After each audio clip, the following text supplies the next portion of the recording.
يا مساء الفل عليكم في قناتكم قناه ماستر سين. انا مايكل عاطف جاي اتكلم معاكم عن واحد من اسوأ ومن اضعف المواسم الرمضانيه اللي انا حضرتها بقالي كتير قوي، وانا دلوقتي بتكلم عن النص الاولاني في رمضان 26. بس المهم لو انت جديد معانا هنا في القناه انزل اعمل لايك واشتراك عشان يوصلك كل حاجه جديده احنا بنعملها، وعشان تساعدني اكبر لان انا مش اكبر غير بيك انت وبدعمك انت. ويلا بينا على طول نخش في الحلقه. بقول لك ايه يا كابتن، الفيلم ده قصه ولا مناظر؟ مناظر. احلى من الشرف مفيش.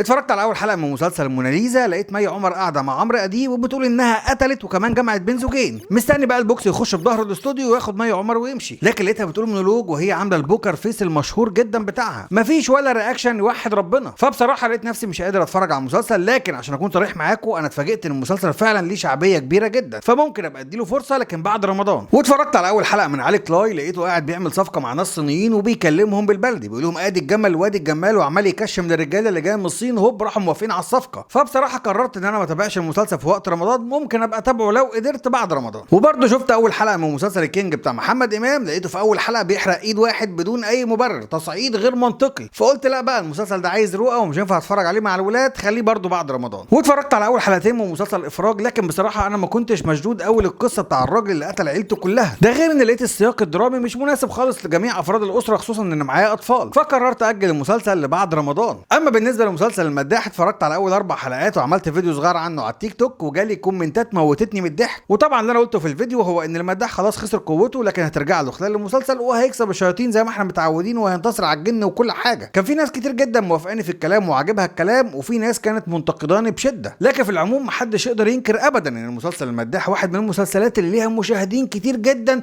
والناس بتحبها وبتستناها. لكن انا عن نفسي بصراحه مش هقدر اخش في اللوب اللي احنا متعودين نخشه كل سنه، فانا اتفرجت على اول 4 حلقات وهتفرج على اخر 4 حلقات، وبكده هكون لميت المسلسل. لكن في حدث اهم من كل المسلسلات دي داير دلوقتي على السوشيال ميديا، وهي خناقه ياسمين عبد العزيز ومي عمر ومحمد سامي. محمد سامي نازل يقول ان مي عمر هي رقم 1، وشاهد هي بتقول انها رقم 1، وعمرو سعد بيقول دي التقارير الرسميه اللي بتقول ان احنا رقم 1، عشان يرد عليه العوضي ويقول ده انا عندي 3 مشاهد من مسلسلي بكل مسلسلك. وبيظهر معانا وصله طويله قوي من الخناقات ما بين كل الممثلين. واضح جدا ان غياب النمبر 1 الحقيقي محمد رمضان خلى كله عشمان في اللقب. وعشان ما تتلخبطش مني، انا في مسلسلات تابعتها وحقيقي مسلسلات حلوه جدا واستمتعت بيها، هقول لك عليها دلوقتي حالا. اكتر مسلسل واقوى مسلسل انا شفته في النص الاولاني من رمضان هو مسلسل صحاب الارض، لكن الحقيقه مسلسل مليان وجع ومليان اسى وتعبني جدا، والحقيقه انا كنت بستنى لما اولادي يناموا عشان اقدر اتفرج على المسلسل من كتر مشاهد الوجع اللي موجوده جواه. بيتر ميمي ومنى شلبي واياد نصار عاملين حاله حلوه قوي، لكن اللي حصل ده والمسلسل ده مش هو النهايه، اكيد في نهايه تانية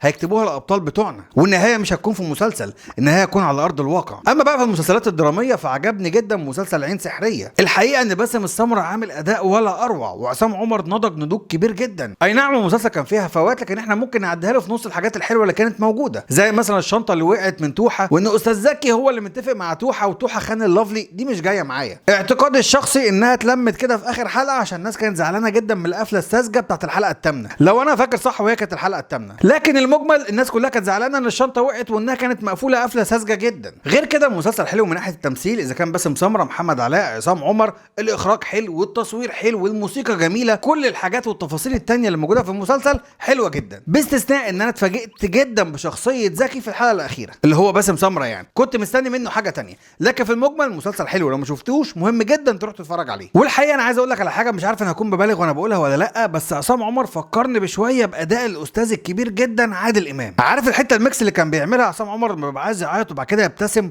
الحته دي كان بيعملها الزعيم بس، وكان بيعملها حلوه قوي. لو انت خدت بالك من اللي انا قلته ومتفق معايا قول لي في الكومنتات. تاني مسلسل عجبني قوي مسلسل هي كيمياء، المسلسل ده كان لايت وخفيف وظريف ولطيف جدا على قلبي، التوليفه والدي والتريو اللي كان معمول ما بين الممثلين كان ممتع، كان دايما اي مشهد بتلاقي فيه مصطفى غريب ودياب ومشيل، ادي 3 ممثلين بيعملوا مثلث كوميدي قوي قوي، او حتى لما بيبقى مشيل ميلاد مع فرح يوسف كانوا بيعملوا مشاهد كانت بتهلك من الضحك، ايا كان مين موجود في الصوره انا كنت ببقى مبتسم جدا ومبسوط قوي بالافيهات كلها اللي بتتقال، باستثناء واحد بس. فعلا يا جماعه القبول ده بتاع بتاع ربنا، انا ولا افيه قاله ضحكت عليه. وكمان من الحاجات الحلوه في المسلسل هي كيمياء، ان اي حد غلط يتعاقب في الاخر. وفي المجمل هو مسلسل لطيف وخفيف، اتفرج عليه لو عايز تضحك من قلبك. رابع مسلسل عجبني هو مسلسل اتنين غيرنا، يا لهوي على الروقان وعلى الجمال وعلى الحلاوه. مسلسل هادي ورايق ولذيذ وكادراته مريحه قوي وانت بتتفرج. عايزك تبص معايا كده على الكادرات دي، في فن، في اسقاط، في بعد نفسي، في شغل عالي من المخرج ومن المونتير ومن المؤلف. المسلسل ده متعوب عليه وشغالين عليه من اول لحظات الكتابه، وده اللي عاجبني في المسلسل، انه من اول الورق لحد التنفيذ احنا مركزين في كل التفاصيل. اي نعم احنا كنا عارفين ومتوقعين النهايه، لكنه في الاخر مسلسل لذيذ، وانا عن نفسي كنت بفصل بيه مع اصحاب الارض ومع عين سحريه، لان بعد اصحاب الارض كنت محتاج حاجه خفيفه كده،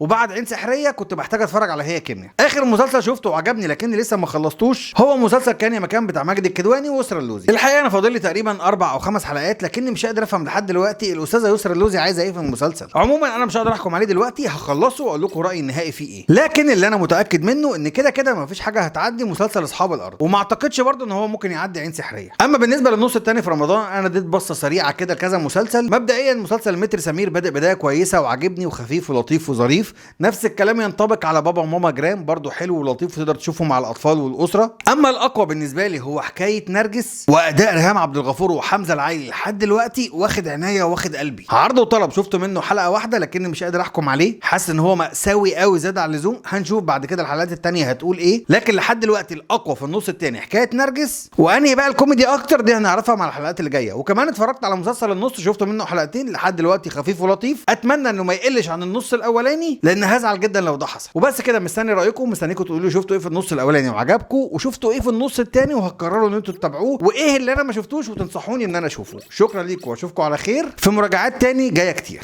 اوعى بس تنسى اللايك والاشتراك عشان يوصلك كل حاجه جديده احنا بنعملها.